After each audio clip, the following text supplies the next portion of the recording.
The series begins when Gi-hun turns to leave the airport, but the frontman calls him, warning him that he has nowhere to run. Gi-hun looks around, trying to see if he is being watched, but he does not find anyone.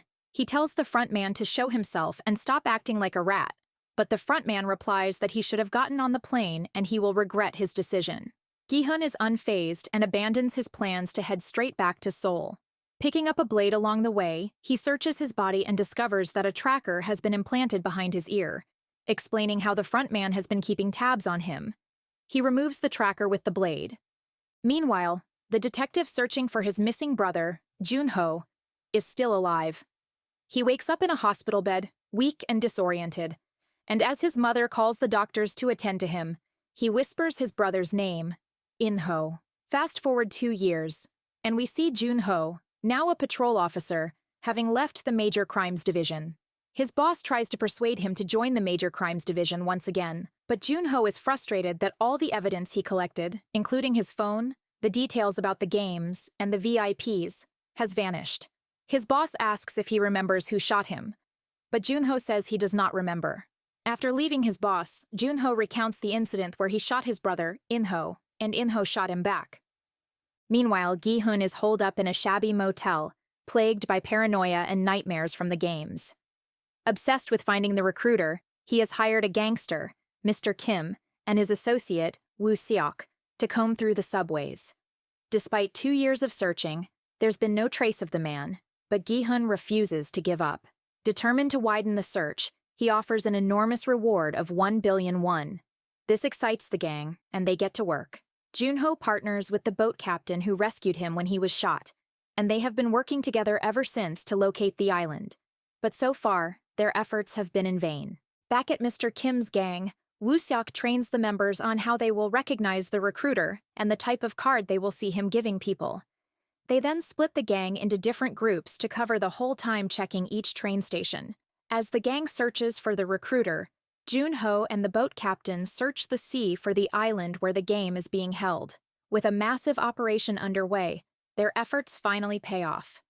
Mr. Kim and Woo Seok spot the recruiter at a subway station playing dokji. Following him, they end up at a homeless park, where the recruiter is manipulating people into choosing between a bread roll and a lottery ticket. Most choose the ticket, prompting him to destroy the bread rolls in a twisted display.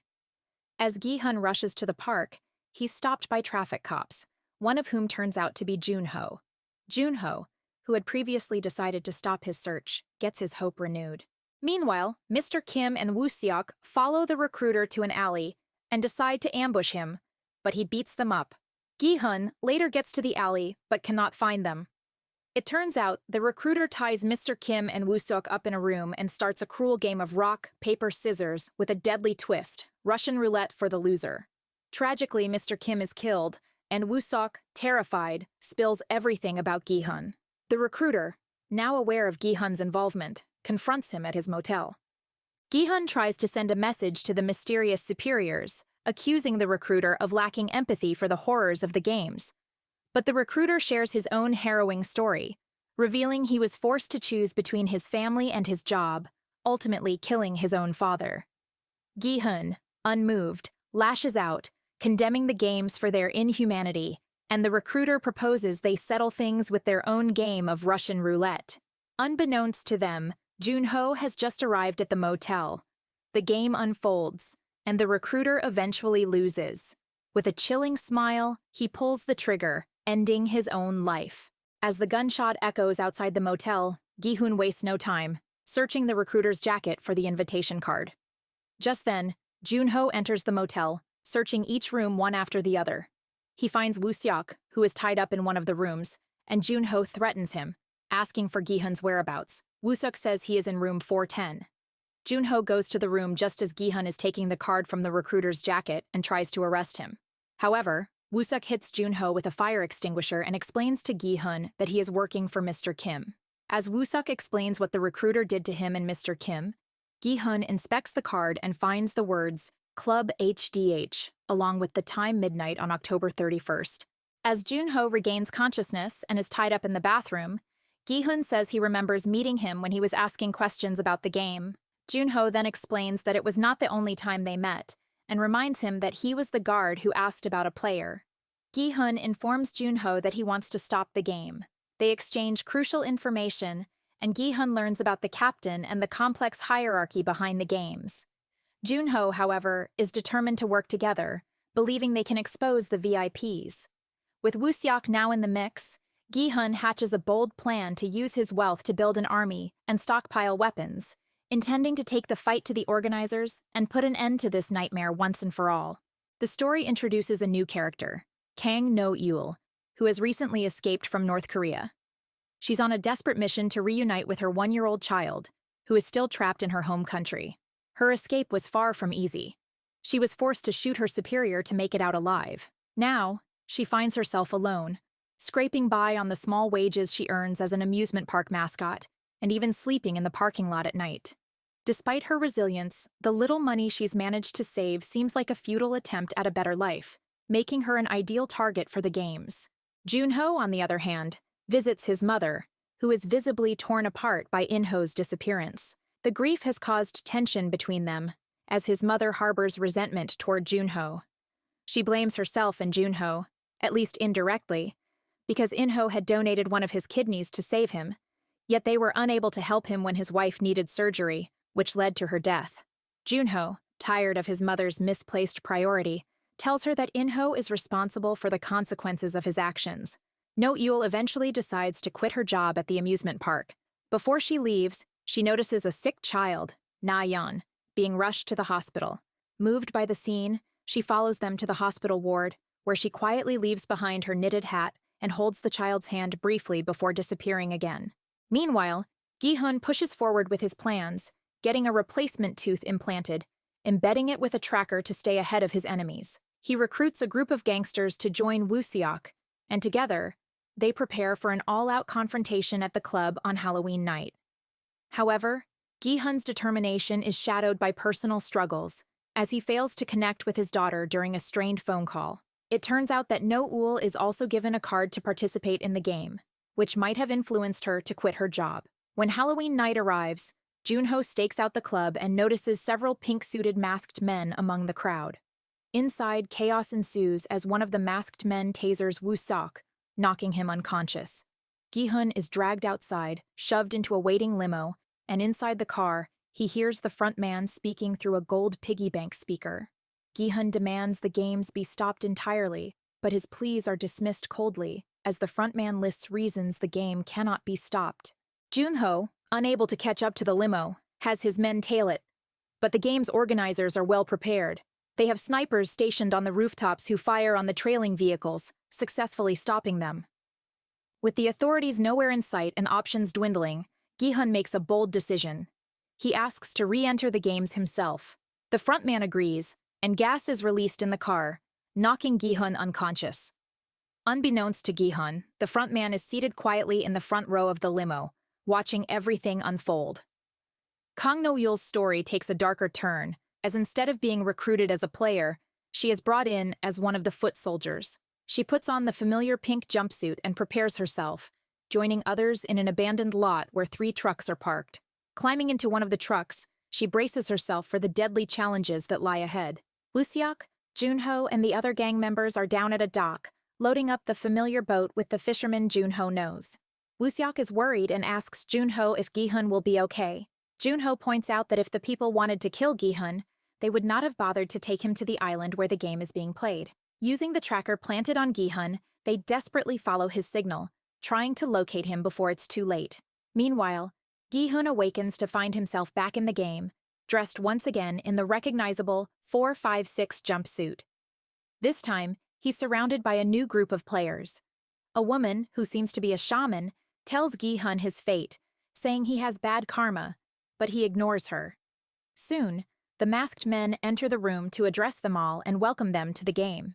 The leader explains that for the next 6 days, they will be playing 6 games, and those who win all 6 games will receive a handsome cash prize. A man questions why all their belongings were taken from them if they are there just to play games, and the masked man apologizes, saying it is just for confidentiality. This, however, causes other players to argue as they want their belongings back. A man speaks up asking for his phone, saying he needs to check how his crypto coin is doing, but the masked man announces that the man's name is Myung-gi, a YouTuber infamous for scamming people. He goes on to list the names of the others arguing and the amount they owe. We even see a man who owes 10 billion won.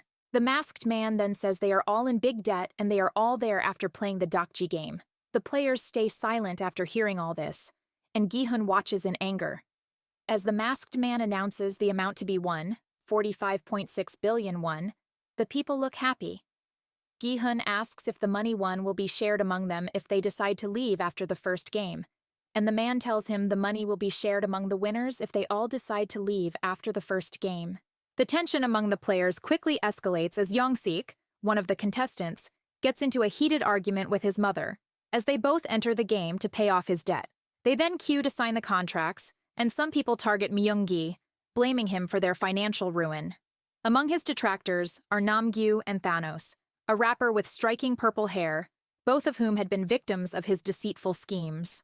Despite the hostility bubbling under the surface, all the players reluctantly sign their contracts, their desperation outweighing their fear. Meanwhile, still in their search for Gi-hun, Junho tells the boat captain that he found a lead in their search, as he found someone who played the game and survived. The captain looks shocked, and Junho shows him the device they are using to track Gi-hun's movement. Soon, the gang members inform Junho that they are close to the island, and the captain says he knows the place, but no one really goes there except to fish. Back at the game, the contestants are told to take their picture on their way to the first game, and some Thanos fans try to take a picture with him, but the masked man in the area tells them it is not allowed. Gi-hun, having experienced the horrors of the game before, remains stoic and grimly resolute. He refrains from engaging with the group's chatter and keeps his focus on the grim reality ahead, but his composure wavers when he notices a familiar face. Jung-bae, an old friend of his, is among the new contestants. Memories of the tragedy with Sung-hoon from the previous games flood back, and Gi-hun becomes determined to keep Jung-bae safe. He urges his friend to stick close, warning him to pay attention to every detail if he wants to make it out alive. Meanwhile, Junho is using a drone to track the position of the tracker, while Woo-sok and some men walk through the island to get to Gi-hun. But as if the odds weren't already stacked against him, Gi-hun soon realizes that the tracker implanted in him has been removed. Woo-sok and the men also realize that the tracker has been removed and kept in a fisherman's bait can to lead them off course. With no backup in sight, Gi-hun takes it upon himself to lead the group, encouraging them to stay calm and focused if they hope to survive. Initially, his efforts keep most of the players alive, but as the games progress, the inevitable bloodshed begins. The contestants' terror leads to mistakes, and those who falter are instantly eliminated, triggering a domino effect of chaos and death. Gi-hun does his best to guide the survivors, but the carnage is relentless. Among the enforcers, No Yul, now working as a sniper, closely monitors the players' movements. Her presence adds another layer of tension as she observes from a distance, ready to act if necessary. The bloodbath escalates further when Thanos, true to his conniving nature, sabotages several players to secure his own survival. But despite the chaos, Gi-hun manages to save player 444, who is gravely injured and bleeding. However, No Yul defies protocol by killing 444 after he crosses the finish line, ensuring he doesn't survive. But she had spared another contestant, Na-yeon's father, when he moved earlier. After the game, the contestants return to the room. Gi-hun grows increasingly desperate and becomes determined to stop the madness. He attempts to rally the group and push for a vote to end the games. However, the manager and the other soldiers exploit the players' desperation, increasing the prize money to tempt them into staying. The promise of wealth proves too alluring for many, and Gi-hun's plea falls on deaf ears. The situation reaches a boiling point when Jung-dae, a player drowning in 10 billion won of debt, confronts Gi-hun saying he must be a plant for knowing so much about the game. As the other players argue about this, some wanting to stay and the rest wanting to leave, Gi-hun admits that he has played the game before. Instead of convincing them to quit the games, hearing that Gi-hun had played the game in the past and won made Thanos and Jung-dae reason that Gi-hun's experience gives them an advantage, and they demanded tips on how to win. The confrontation escalates, and Gi-hun finds himself held at gunpoint as the remaining contestants vote on whether to continue. The vote is now a tie, coming down to a single player, 001, whose votes will determine if the players continue the game or leave, and he votes to stay. As the other contestants who wanted to stay jubilate, the shocking reveal of 001's identity leaves us stunned, as he is none other than the frontman, In-ho, himself. On a grim note, with workers carting off coffins of the deceased, first for organ harvesting and then straight to the incinerator. Meanwhile, the players are handed food and drink, which most of them enjoy, except for Gi-hun. He is fully aware he's back in the games for real this time, and luck may not be on his side. Some players approach him, and among them is 001, In-ho, who's actually playing the role of a mole. They ask Gi-hun for his help, and In-ho falsely admits that he was planning to quit the game, but hearing Gi-hun say he had played the game before made him determined to continue. Gi-hun seems suspicious, but he tells them about the games they played previously, predicting Dalgona as the next challenge. He promises to share what he knows with everyone if that game is chosen, though In-ho, the frontman, is undoubtedly ready to disrupt his plans. Meanwhile, Young-sik's mother gives one of the female contestants, Jun-hee, her egg to eat. She reveals her experience in helping women give birth and knows that Jun-hee is pregnant. Unaware of In-ho's true identity, Gi-hun engages in a tense exchange with him. In-ho asks if Gi-hun had spent all the money he won before, and Gi-hun says the money is not his to spend. Their discussion delves into the morality behind choosing X or O to stop or continue the games. Alongside Gi-hun, we meet Kang Dae-ho, a former Marine, who coincidentally shares a background with Young-bae. The two ex-Marines have a light-hearted moment, adding a bit of levity to the otherwise tense atmosphere. Elsewhere, Thanos and Namgyu continue to hound Myung-gi, blaming him for their financial ruin until In-ho steps in, swiftly dispatching the troublemakers and rallying others to his side. Later that night, as he shares his personal story with Gi-hun, In-ho claims his wife is gravely ill. She was diagnosed with acute cirrhosis and needs a new liver. He goes on to say when they were running the tests on her, they found out she was pregnant too, and the hospital recommended an abortion, but she wants to go through with it. In-ho says he had to borrow money, but it was not enough, and when someone offered him a bribe at work, he took it and later lost his job. He claims that the games are his only shot at saving his family, but even as Gi-hun wrestles with whether to believe him or not, it's unclear if In-ho's tale is sincere or a calculated attempt to weaken Gi-hun's resolve. Meanwhile, the organ harvesters face challenges of their own, as a lot of the bodies have been shot multiple times, rendering them unusable for their grim purpose. Suspicion starts to build among the workers, with fingers pointing at No-eul, who defected from North Korea, and she is reported to the officer in charge of the acts. Later, No-eul is summoned to meet the masked officer, who confronts her about her recent behavior. He reveals that they've known each other for 7 years and questions why she's defying him now, but No-eul keeps her motives hidden, even as her ultimate goal, finding her child, remains clear.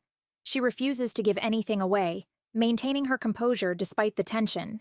Meanwhile, Jun-ho is back in Seoul, and he goes to the police station, desperately seeking help.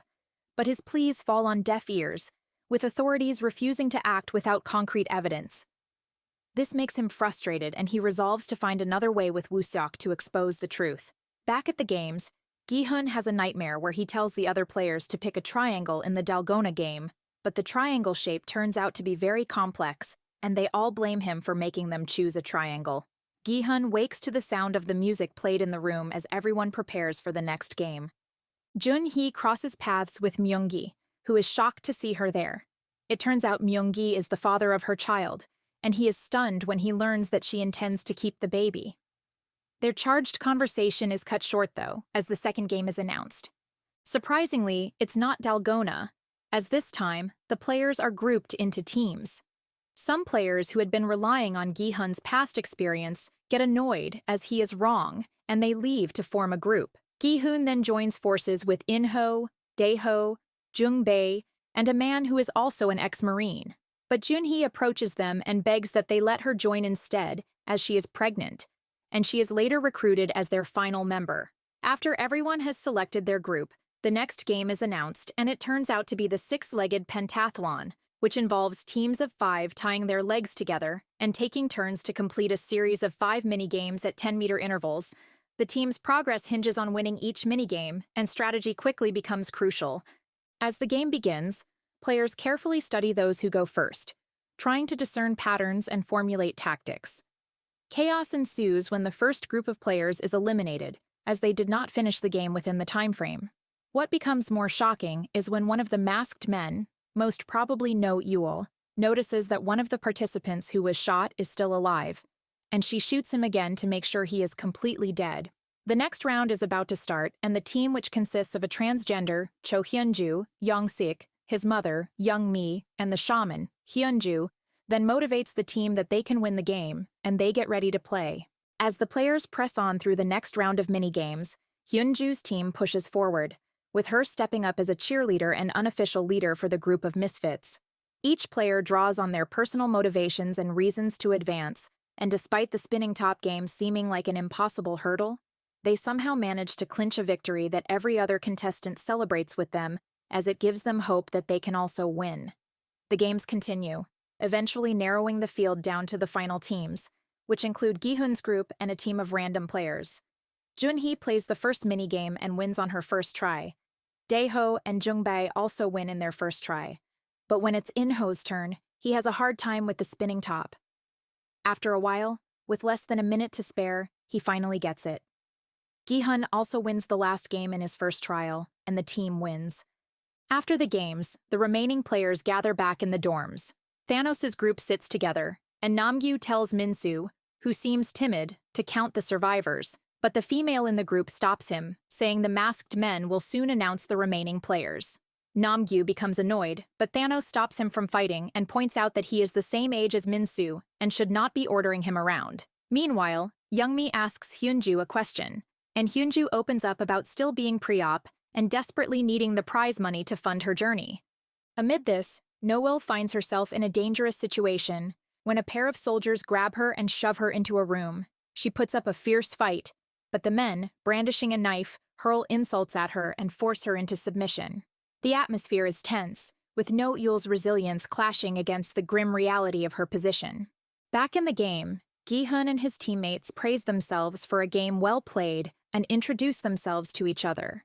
Soon, the masked men return and announce that 110 players have been eliminated. The total prize money is 20.1 billion won, and the remaining 255 players would each receive close to 79 million won if they decide to leave at that point. Among the surviving players, opinions are divided, as some are relieved they've survived, while others are disappointed that fewer deaths mean less prize money added to the pot. As the voting is about to begin, Young-sik's mother, thinking the others also want to quit, proposes that they should meet at her house after the game, and she will treat them to a meal. The next vote to stay or leave is called, beginning with player 001 and moving up the ranks. Minsu reluctantly chooses to stay, pressured by his teammates. Jungbae, Young-sik, and Hyunju also vote to stay, to the shock of their teammates. In-ho tries to stop people from voting to continue the game, as it is obvious it will lead to more death, but Jongdae stirs the crowd into chanting "one more game" and sways the group toward continuing. After the voting, where the majority chooses to stay, Young-sik admits to his mother that he owes more than he told her, and that if he is unable to pay, they will take his body parts. Jungbae sits alone as he is ashamed, but Daeho drags him to sit with them and he apologizes, saying he owes a lot of money. Young-sik's mother asks Hyunju why she voted to stay, and she explains that she got into a lot of debt during her transition and has no help from anyone as her family disowned her. Hyunju admits that she plans to go to Thailand after the game to complete her transition and start a new life. Amid the chaos, Myung-gi faces backlash for trying to quit, with Thanos and his enforcers making sure he knows his place. But In-ho interferes before they can harm him. Gi-hun, well aware of what's coming next, warns his teammates to prepare for the infamous nighttime strikes, and when the lights go out, he insists they take turns keeping watch, knowing vigilance is their best shot at survival. Interestingly, Young-sik's mother reveals to him that she had smuggled in a weapon, a blade cleverly tucked into her hair, and he teases her, calling her a warrior. Meanwhile, Junho, still working with Woo-seok and the boat captain, launches a mission to track down Gi-hun. Morning breaks and it is time for the third game. The players are told to move to the game hall, and there, they are informed that they will be playing a game called Mingle. The rules of this game include the middle platform rotating, and upon hearing a number, they must scramble to form groups of that size and find their way into designated rooms. The doors close within 30 seconds, leaving little time to strategize. As the game begins, Gi-hun, In-ho, and the other leaders encourage their respective groups to stay calm and hold their ground. As the platform rotates for a while, it soon stops, and number 10 is called out. The players scramble to enter one of the rooms. As expected, it's utter mayhem. Gi-hun watches in helpless horror as players who are unable to enter a room are killed one by one. As the game continues, Thanos and Namgyu, who are junkies, are not bothered by the game and even dance along to the song. The next number called is 4, and they all rush to enter a room. Those who are unable to enter a room are killed, and even those hiding inside the room with the wrong number are also killed. As the game progresses, it becomes clear how dire the situation is. Players are separated when they must pick 3 individuals to enter specific rooms, and Young-sik and his mother are torn apart at this moment. In-ho tries to manipulate the situation, riling up Young-sik's mother by claiming she's been abandoned, but she refuses to believe him, and despite his efforts, the others remain unaware of his ulterior motives. Despite the chaos, Young-sik survives, but it's becoming obvious where the fault lines among the players lie. Young-mi's death is a shocking blow, especially to Hyunju, who is overwhelmed with pain. Myung-gi, though, shuts the door and locks it, saving everyone in the room, and this creates a moral dilemma among those inside.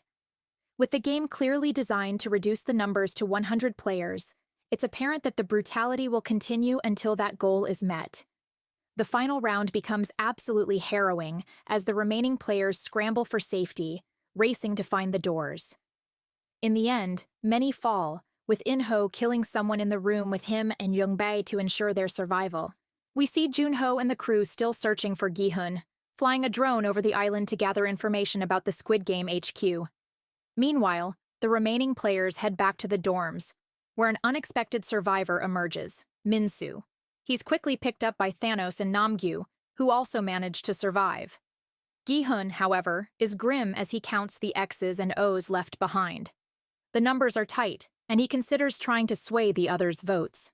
In-ho, ever the manipulator, subtly pushes the group toward staying calm and not making any drastic changes. Back with Jun-ho, their search leads them to a mysterious trapdoor, which could potentially hold the key to uncovering the game's secrets. Jun-ho sends in an assault team to investigate, but the trapdoor is rigged with explosives, and the team is blown to pieces in a devastating explosion. Back at the game, it is time to vote, and some players do indeed change their minds, including Min-soo, who decides not to proceed. The tension during the vote is palpable, stretching all the way down to player 001. In a surprising turn of events, In-ho chooses not to keep playing, despite Jung-bae's concerns that he wouldn't. However, the vote ends in a tie, meaning another round of voting will take place the next day. Back with Jun-ho and his crew, they wrap the dead bodies while the boat captain suggests they return to land. But the others refuse, saying they will only be wasting time by doing that. At the game, as food is being shared, the group is clearly divided. Some want to stay, while others wish to leave. The tension builds, and the players find themselves on opposite sides of the dorms, setting the stage for potential conflicts. Gi-hun watches the rest, and as he unwraps his food, he realizes that it is packed with a fork, giving him a sense of foreboding. That night, the atmosphere is charged with hostility, as teams try to manipulate one another into submission. Thanos and Namgyu confront Min-soo, attempting to bully him into changing his vote. Myung-gi makes an appearance in the bathroom, and a brutal fight breaks out between the groups. Thanos throttles Myung-gi, but while being choked, Myung-gi grips a fork and uses it to stab Thanos in the neck. As Thanos is being stabbed in the neck with a fork, blood sprays across Myung-gi's face, leading to several more deaths in the same bathroom, all caused by the same fork. Soldiers stand outside the door, doing nothing to stop the violence, and eventually, 5 people lose their lives in the ensuing brawl. These deaths widen the rift between the two teams as they head back to the dorms. Meanwhile, out at sea, the captain is seen tampering with the drone. Unfortunately, he's a traitor, and after stabbing the drone pilot several times, he throws him overboard to hide the evidence. Back in the game, time is of the essence, and although Gi-hun and the others on the X team seem to have luck on their side for now, it is unclear if anyone will change their minds in the upcoming vote or if they'll even survive long enough to cast their vote. Meanwhile, No Owl is subdued, and the officer learns that she is following the rules, at least for now. The soldiers are then briefed and told to prepare for a special game that will take place soon. As soon as it is lights out, Gi-hun organizes the others to hide under their beds to avoid detection. However, chaos ensues when the O-team begins attacking, stabbing as many enemies as possible. Amid the confusion, Gi-hun decides to make a small sacrifice to end the game and keep their plans a secret from the others. While this drama unfolds, Min-soo tries to kill Nam-gyu, but misses after throwing a glass from the top bunk, alerting the guards who intervene and bring the situation to a halt. This is the moment Gi-hun has been waiting for, and as the attention shifts, the group takes control of the situation, overpowering the soldiers and seizing their weapons. A fierce shootout erupts in the dorms, forcing the soldiers to retreat, and they are able to capture one of the masked soldiers still alive. The group takes this opportunity to gather as much ammunition as they can, shooting out the cameras and preparing for their next move, an assault on the control room to stop the games. Though many of the rebels are hesitant, Jung-bae manages to convince a few to join their cause. With radios in hand and a soldier held captive, they head out of the dorms, ready to storm the HQ. Along the way, they face heavy resistance, and their hostage is killed in the crossfire. The shootout is intense as Gi-hun grabs a mask from a fallen soldier to pass through security, separating from the group to complete the mission. Gi-hun and Jung-bae manage to bypass security and make their way into the management area, taking down any guards who stand in their way and collecting ammunition from the bodies of those they kill. As they push forward toward the control room, which is painted purple, Daeho goes back to retrieve more magazines since their ammo supply is dangerously low. In-ho meets up with Gi-hun and claims there's still a way out. Gi-hun hands over a clip full of bullets to In-ho, and In-ho leaves with 2 other men. However, things take an unexpected turn when Daeho seems to go into shock as he is taking the clips of bullets back to the group. He has a change of heart and abandons the group, unwilling to continue with the mission. Hyunju senses something is off and chooses to head back to the dorms. Meanwhile, in the purple hallway, the groups clash in intense fighting, but in a shocking twist, In-ho betrays the rebels, shooting them in the back. He radios Gi-hun, telling him they have all been killed, but this is a lie. Gi-hun, once again trusting his friend, believes In-ho's words and feels sad. In-ho then switches the radio channel and informs the soldiers to wrap it up. Hyunju gets to the room to collect the ammo, but the soldiers storm the dorms, and Hyunju is urged by Young-sik's mother to stay out of the conflict and not get involved. She complies, while the rest of the rebels are slaughtered, even those who attempt to surrender. Gi-hun, however, is spared, likely due to some form of plot armor. In a final confrontation, the frontman faces Gi-hun and kills Jung-bae right in front of him. Gi-hun screams in anguish, and the season ends at this heartbreaking moment. However, there's a mid-credit scene that teases what's to come as the remaining players are shown facing a new game, which appears to be a variation of red light and green light. But this time, there are 2 dolls involved. If you enjoyed this recap, hit that like button and subscribe for more. Drop your thoughts in the comments below, and see you next time.